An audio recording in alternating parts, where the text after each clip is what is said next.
जहांगीर तरीन सीनियर सियासतदान हैं। पाकिस्तान मुस्लिम लीग काफ में भी रह चुके हैं, पाकिस्तान तहरीक इंसाफ में भी रह चुके हैं। चंद दिन पहले एस्टेब्लिशमेंट के कहने पे अलीम खान के साथ मिलकर उन्होंने एक नई सियासी जमात इस्तेहकाम पाकिस्तान पार्टी के नाम से बनाई।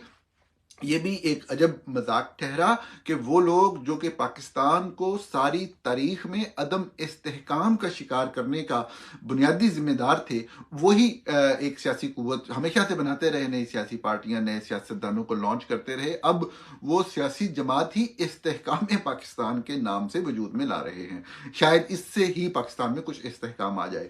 माजी में कब कब उन्होंने इस्तेहकाम के लिए कौन सी कोशिशें की और पाकिस्तान को कब कब अदम इस्तेहकाम से दो चार किया, ये बजाते खुद एक मौजू है जिस पे किसी दिन बहुत तफसील से बात हो सकती है। लेकिन आज के दिन जो फैक्ट फोकस ने रिपोर्ट किया चंद दिन पहले जहांगीर तरीन के हवाले से, वो मैं आपके सामने मुख्तसर बयान कर दूं कि जहांगीर तरीन की जो 62(1)(f आइन के आर्टिकल 62(1)(f के तहत बददियानत होने की वजह से जो एक फैसला है सुप्रीम कोर्ट का कि वो नाअहल हैं जिंदगी भर के लिए, लेकिन उस हवाले से जस्टिस काजी फायज ईसा उसके अंदर जजेस की एक कमेटी के जरिए वो जो उसका लाइफ टाइम डिस्क्वालिफिकेशन का इफेक्ट है, जो कि पाकिस्तान में जो प्रोमिनेंट सियासतदान हैं, जो दो मोहम्मद नवाज शरीफ जो मुस्लिम लीग नवाज के सरबराह हैं और जहांगीर तरीन जो कि आईपीपी के फाउंडर हैं, ओहदा उनके पास कोई नहीं है लेकिन वो फाउंडर हैं, तो इन दो पे ये इसकी जद में आते हैं, लाइफ टाइम डिस्क्वालिफिकेशन की जद में। इस हवाले से एक कानून साजी भी हो चुकी है, लेकिन ये चूंकि पहले से इनके ऊपर ये हद नाफिज की गई थी, ये सज़ा इनको सुनाई गई थी, तो इस हवाले से सुप्रीम कोर्ट में जो कादी फायज हिस्सा हैं वो इन दोनों अफराद को रिलीफ देने के लिए एक कोशिश कर रहे हैं, जिसके समरात हम आने वाले चंद दिनों में देखेंगे। जो फैक्ट फोकस ने रिपोर्ट किया वो रिपोर्ट ये है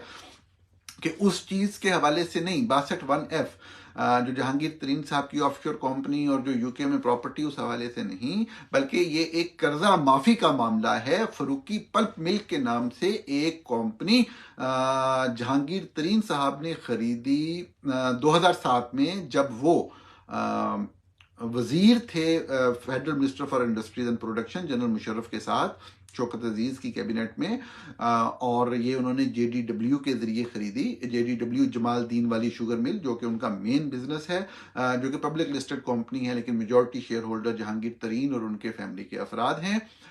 इन्होंने ये हासिल किया और ये हम साबित करते हैं उन ऑडिटेड रिपोर्ट से जो कि फर्गूसन ऑडिट फर्म की, एएफ फर्गूसन ऑडिट फर्म की ऑडिटेड रिपोर्ट्स हैं फरूकी पल्प मिल की, जहां से हम ये वाला बुनियादी नुक्ता एस्टेब्लिश करते हैं कि किस तरीके से जहांगीर तरीन साहब ने ये 2007 में ही हासिल कर ली थी, नंबर 1।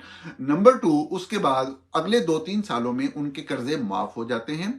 ये मैं अर्ज कर दूं कि जो हम साबित करते हैं कि ये 2007 में हासिल कर ली, जो ऑडिटेड स्टेटमेंट्स हैं, फाइनेंशियल स्टेटमेंट्स हैं फॉर द ईयर 2011 एंड 2012, 2011 और 2012 की, ये उनकी वेबसाइट से हटा दी गई, लेकिन हमने स्टोरी में आपको तरीकाकार बताया हुआ है कि वे बैक मशीन archive.org दुनिया का एक अदारा है जिसमें जब जब वेबसाइट्स के ऊपर कोई चीज़ अपलोड होती है तो उसकी एक इमेजिंग हो जाती है जो वो सेव कर लेते हैं। बाद में अगर आप उसको तब्दील भी करें तो वो डाटा मौजूद रहता है बहुत ज़्यादा वेबसाइट्स के केस में।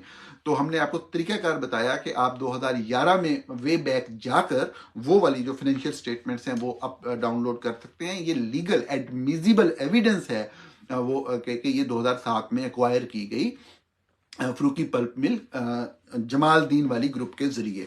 ये जब पॉइंट एस्टेब्लिश हो जाता है तो अगला पॉइंट है कि ये कर्जे फिर जो फरूकी पल्प मिल्क के नाम पे थे उनके पुराने डायरेक्टर्स के ऊपर रहते हुए ही अगले 3 सालों में 2010 तक माफ करवाए गए।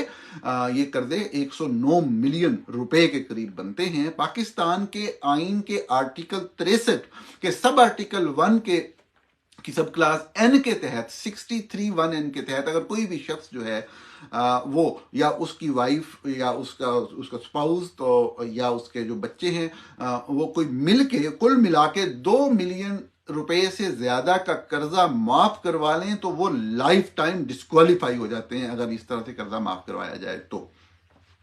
मैंने अर्ज किया कि 2013 में स्टेट बैंक ऑफ पाकिस्तान ने ये चीज हाईलाइट भी की, लेकिन जहांगीर तरीन बैंकों से जाके लेटर्स लेके आ गए कि देखें ये बैंक सर्टिफाई कर रहे हैं कि कर्जा मुआफ तो हुआ, लेकिन जब कर्जा माफ हुआ मैं उस वक्त डायरेक्टर नहीं था कंपनी का, मैं बाद में डायरेक्टर बना।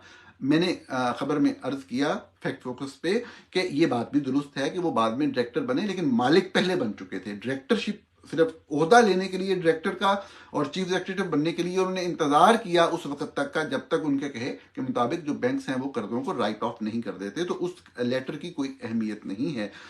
बराह रास्त उनके ऊपर आर्टिकल 63(1) इन्फोर्स होता है और वो पाकिस्तान की इस्टेब्लिशमेंट की तरफ से बनाए जाने वाली एक नई सियासी जमात के जो सरबराह हैं, ये इनकी इस्तेहकाम की कोशिशें होती हैं पाकिस्तान में कि उन बंदों को पार्टियां देते हैं जो बताते खुद ही डिस्क्वालीफाई होते हैं। तो ये आपके सामने एक चीज अर्ज करनी थी।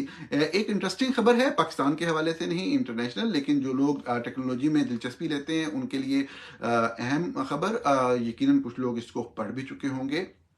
मैं एक दो दिन से शेयर करने की कोशिश कर रहा हूं, लेकिन इसका वक्त कम होता है तो नहीं ये खबर डिस्कस हो सकी कि जो न्यूयॉर्क टाइम्स है दुनिया के सबसे बड़े अखबार के तौर पे कंसीडर किया जाता है, क्रेडिबल मीडिया ऑर्गेनाइजेशन के तौर पे कंसीडर किया जाता है, बहुत बड़ा सोर्स है इंफॉर्मेशन का, खबरों का। आजकल की खबरों का नहीं, हमेशा से एक सदी से जायद का आप कह सकते हैं कि उनका एक रिकॉर्ड है जो कि मौजूद है। 170 साल से ज़्यादा की तारीख है इस इदारे की। उन्होंने सू किया है, उन्होंने एक केस दर्ज किया है ओपन एआई और माइक्रोसॉफ्ट के खिलाफ, और ये केस है जो आर्टिफिशियल इंटेलिजेंस के हवाले से ये जो प्लेटफॉर्म्स बने हैं। आपको मालूम होगा ओपन एआई एक अदारा है जो कि चैट जीपीटी के नाम से एक मोबाइल ऐप है जो कि आपके मोबाइल्स पे भी यकीनन होगी, नहीं है तो आपको लाजमी इंस्टॉल करनी चाहिए, उसका इस्तेमाल करना चाहिए। सीखने को बहुत कुछ है, एक नई चीज़ है। उसमें आप जो भी बात लिखते हैं तो आपका उसको जवाब मिलता है। अब वो जवाब वो खुद से जो भी बोट या जो भी सिस्टम वहां पे काम कर रहा है, जो मशीन काम कर रही है, जो आपके सवाल को समझती है और उसका जवाब देती है, वो सादर है, उसमें वो जवाब पहले से डाला गया हुआ है या वो हासिल कर रही है रियल टाइम में या माजी में उसमें फीड कर दिया गया हुआ है उस सिस्टम के अंदर जो आपको जवाब दे रहा है। ये ह्यूमन नहीं है, नॉन ह्यूमन मशीन आपको जवाब दे रही है।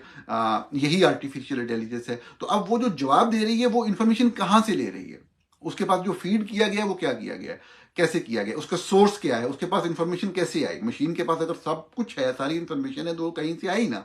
अब वो इंफॉर्मेशन आई है, न्यूयॉर्क टाइम्स का ये दावा है कि इसकी मेजॉरिटी ऑफ द इंफॉर्मेशन ये हमारी जो वेबसाइट है, जो हमारा डेटाबेस है उसको एक्सप्लॉइट किया गया है, उसको यूज किया गया है।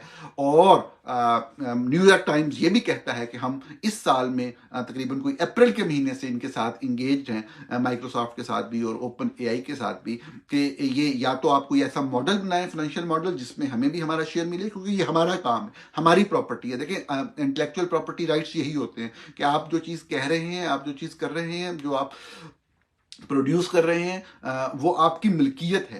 अगर कोई दूसरा उसको इस्तेमाल करता है तो वो प्रॉपर रिटन कंसेंट के बगैर इस्तेमाल नहीं कर सकता। और अगर आपसे कंसेंट ले रहा है और उसको इस्तेमाल करके वो कोई मुनाफा बख्श काम कर रहा है तो यकीनन आप चाहेंगे कि आपको भी उसमें से शेयर मिले। तो ये बहुत ही दिलचस्प मामला है। ये चलेगा न्यूयॉर्क में मैनहट्टन की वफाकी अदालत में ये केस दर्ज हो चुका है। इसमें फरीक बनाया गया है माइक्रोसॉफ्ट को।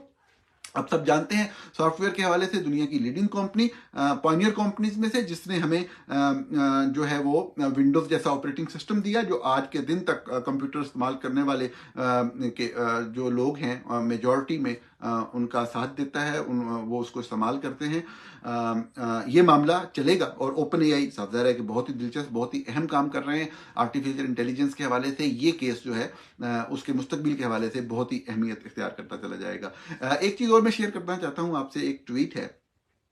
ये हमारे बहुत ही काबिल एहतराम सीनियर जर्नलिस्ट हैं, हसनात मलिक नाम है, हमारे काबिल एहतराम दोस्तों में से हैं। बहुत ही रिसर्च करके और इशू को समझ के रिपोर्टिंग करने वाले लोगों में से हैं। आज के दिन जब हम बात कर रहे हैं तो और भी ऐसे लोग दोस्त मौजूद हैं जो कि किसी भी इशू की गहराई में जाते हैं। लेकिन मैं आज से अगर 10 साल पहले चला जाऊं, 7-8 साल पहले, तो मैं भी कभी कभार सुप्रीम कोर्ट के किसी एक आधे मामले में कोई रिपोर्टिंग के लिए मुझे कहा जाता था मेरे इदारे की तरफ से, मेरे एडिटर की तरफ से, तो मुझे उस इशू की जिसकी मैं रिपोर्टिंग कर रहा होता था, तो उसमें बड़ी गहराई में जाके उसके सारे जो माजी के पहलू और सबको रिसर्च करके और फिर समझना होता था कि डिस्कस क्या हो रहा है और लॉ उस वाले से क्या कहता है, सब जितने भी लीगल एक्सपर्ट्स हैं उनसे बात करके फिर बैठ के फिर देखना है कि कोर्ट में क्या हो रहा है और फिर रिपोर्ट करना है। तो ये कोई एक इशू होता था कभी कभार। तो मैं हसनात मलिक साहब की रिपोर्टिंग उस वक्त पढ़ता था, उस वक्त की बात कर रहा हूँ। तो शायद उस वक्त के मीडिया में हसनात मलिक साहब ही वाहिद बंदे थे जो, मैं तो किसी एक इशू पे कर रहा होता था, जो जितने इश्यूज चल रहे हैं उनके ऊपर उनकी रिपोर्टिंग देख के ये लगता था कि ये बिल्कुल गहराई में जाके हर इशू को समझ के रिपोर्टिंग कर रहे हैं। एक्सप्रेस ट्राइब्यून के लिए रिपोर्टिंग करते थे उस वक्त। इन्होंने एक ट्वीट किया, आपसे असल मकसद वो ट्वीट शेयर करना है। वो लिख रहे हैं कि justice Mohammad Ali Mazhar and justice Musarrat Hilali will sit in bench number 1 led by Qazi Faez Isa next week. कि अगले हफ्ते से जो बेंच बनेंगे उसमें जस्टिस मोहम्मद अली मजहर और जस्टिस मुसरत हलाली जो हैं वो बेंच नंबर 1 में बैठेंगे काजी फाइज ईसा चीफ जस्टिस ऑफ पाकिस्तान के साथ। 3 रुकनी जो बेंच नंबर 1 कहलाता है, जो सबसे अमूमन अहम तरीन केसेस सुनता है। फिर अपने ही ट्वीट को कोर्ट रिट्वीट करते हुए हसनात मलिक ये भी लिखते हैं कि it was already decided that benches will change after winter vacation. ये पहले से तय हो चुका था कि विंटर वेकेशन के बाद जो बेंचेस की हैयत है, जो उनकी तश्कील है, वो तब्दील हो जाएगी। Both justice Aminuddin Khan and justice Athar Minallah will sit in other benches. Aminuddin Khan और अतर मिनल्ला पहले उस 3 रुकनी बेंच का हिस्सा थे जिसको चीफ जस्टिस काजी फाइज ईसा लीड करते थे। अब वो मुख्तलिफ बेंचेस में बैठेंगे। Since September 17, they were part of the bench number 1 led by the Chief Justice of Pakistan. 17 सितंबर से ऑनवर्ड वो इस बेंच का हिस्सा थे। ये दिलचस्प बात इसलिए है कि जस्टिस अमीनुद्दीन खान और जस्टिस अतर मिल्ला के जाने के बाद जो ये जजेस आए हैं, मोहम्मद अली मजहर और जस्टिस मुसरत हिलाली, जजेस का मामला, कोर्ट का मामला, मुहतात अल्फाज इस्तेमाल करने चाहिए, लेकिन ये चीज़ रोज़े रोशन की तरह अया कि हमारे अदलिया के अंदर, सुप्रीम कोर्ट के अंदर बड़ी वाज़े एक तकसीम है अंडरस्टैंडिंग और व्यूज़ के हवाले से। पहली बात तो ये कि ये काबिल तारीफ बात है कि काजी साहब अपने साथ 2 ऐसे जजेस को बिठा रहे हैं जिनका जो जहनी झुकाव है वो उनसे मुख्तलिफ है, अपेरेंटली जो नज़र आता है। और बड़े काबिल तारीफ फैसले मोहतरमा मुसरत हलाली साहबा भी दे चुकी हैं रिसेंटली।